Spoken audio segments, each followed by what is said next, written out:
परीक्षा फलमा 10 वटा विषयको औसत 80 छ रे। 10 वटा विषयको औसत कति छ रे? 10 वटाको चाहिँ 80 छ रे। सबभन्दा उच्च र न्यून गरी 2 वटा विषयको प्राप्ताङ्क हटाउने हो भने, 2टा हटाउने हो भने, 2टा विषयको प्राप्ताङ्क हटाउने हो भने औसत जम्मा 81 आउँछ रे। उच्चतम अङ्क भनेको 92 हो रे। त्यो 2टा विषय हटा मात्रै सबैभन्दा बढी अङ्क आएको चाहिँ 92 आएको थियो रे।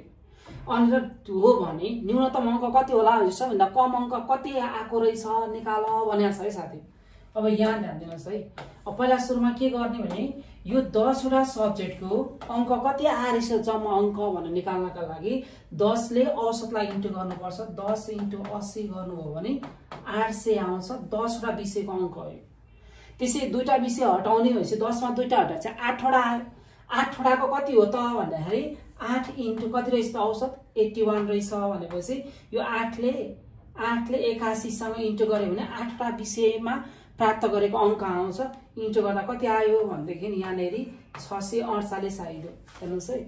अब यति आइदिसकेपछि यो 10 वटा मध्येबाट 8 वटामा आएको अङ्क घटाइदियो भने 2टा विषयको बाँकी रहन्छ। ल घटाएर हेर्नुहोस्।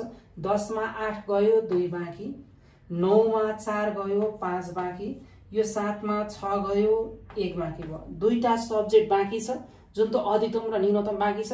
त्यसको अङ्क चाहिँ कति रहेछ? दुईटैको जोड्दाखेरि 152 रहेछ। 152 मध्ये ध्यान दिनुहोस् 152 मध्ये अधिकतम त 92 रहेछ रे। हेर्नुहोस् 152 त 2टा विषयको थियो। त्यसमध्ये अधिकतम अङ्क कति रहेछ? 92 रहेछ। भनेपछि घटाइदिनुहोस् कति रहेछ? 0 आइदियो।